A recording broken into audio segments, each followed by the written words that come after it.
Okay, so let's talk about the Mountaintop Transfer 129. That's the kit, right? Yeah. Okay, so the Mountaintop 129 Transfer. Yep. 2023 versus 2024. Okay. Let's start there. Yeah. What are there any big noticeable differences in there that you can speak about, or is it pretty much kind of the same kit, just kind of refined a few things? So 23 to 24, the transfer skid technology, the frame, everything we've been riding since 23 is just been polished up. You got your first year of corks and stuff like that come up, and growing pains, for lack of a better word. Yep. So that stuff's all been addressed, but ultimately the kit's been the same. Okay. And then the new claim to fame this year is the 3 1/4 with a 3.5 inch pitch track. Yep. And for me, coming from 3 inchers, going to 2.5, I was very concerned about being able to be the leader in the group and be able to punch a trail with 3 or 4 guys on my back that are on 3 inchers and, creating a congestion or whatever. Yep. in a hairy situation. And so having the 2.5 performed phenomenal. Like, it didn't ever feel like it held me back. There was a couple places where I'd get stuck where others wouldn't, but it wasn't like a holding the group up or anything like that, or congestion. So that was great. Okay. And so now we got 3 1/4. I can't even begin to tell you my excitement to be able to have that. How well 2.5 did, I'm so excited to see what 3 1/4 is. Yeah, add that extra link there. Yeah. And she's over there right now. So yeah, we'll probably splice in some photos and some videos here. But so JT brought this kit to the show completely naked. Yep. All black. Mm-hmm. And she looks just a little bit different right now. Yeah. Yeah, we put some glitter on her. Just a little bit. It's been a showstopper for sure. People are digging it over there. And so we'll get some close-ups of that, and you can we'll throw it in here into the video. But yeah. Okay, so that's kind of the differences between the 23 and the 24 kit. Mm-hmm. Now, let's say I am a snow biker. I'm not really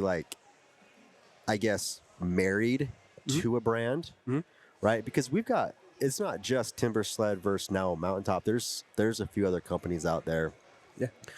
Let's just say I'm not married to a certain brand. Mm-hmm. I'm open to exploring. Yeah. Why would I choose to go Mountaintop? What are some things with your experience? Because you're not just a Mountaintop only guy. You've been on some other platforms, but why would someone like me choose? Yeah. For me, the Mountaintop, it comes down to the versatility of what the unit has been in the past. I've had 2 different applications I used for an exploring, guiding, leading day, and then a rowdy go huck this thing off of stuff, right? Yeah. And then there was some, you could do the overlap, and it's been great. There's nothing wrong with that. This kit though has been perfect for a versatile experience, especially someone that doesn't know what they want. You can have that confidence inspiring feeling and still get rowdy when you want. Yeah. On a different, just a little bit sharper level than what I'd been, used to.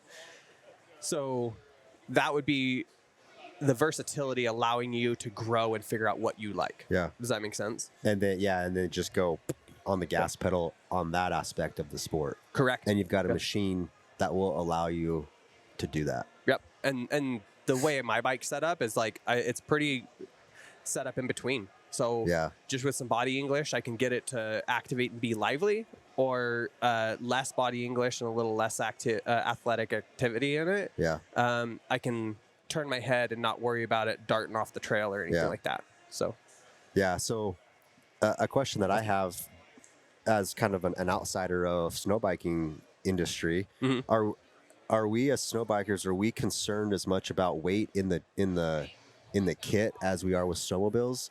And does that weight, is there much of a difference in weight between different manufacturers of snow bikes? Is that looked at how we look at different snowmobile manufacturers, or is it they all kind of look the same and therefore the weight's kind of the same? Or is there a difference in the weight? Should we be focusing on weight? Is a blend, right? There's what we experienced in the snowmobile industry a few years ago, where the snowmobile got too light to the durability wasn't matching up. Yep. I would say durability is king in most snowbikers' perspective. Most of them are packing a lot more luggage on them because we don't have built-in luggage pieces. Exactly. So we're used to adding I run pretty minimalistic storage, and that's how I shed my weight. Not to mention like that kit just being a natural little bit on the lighter side. So yes, it's a factor, but I wouldn't say people are, grinding edges off or putting tie bolts and stuff on these yet. Yeah. To get those minute changes. I'd say another variable is efficiency, right? Like maximizing the efficiency of the track so that it's not tolling down the motor is more Gotcha. what you're seeing. Okay. So durability, in my opinion, is king. Like making sure the durability is there. Yeah. To get you out of those hairy situations we talked about.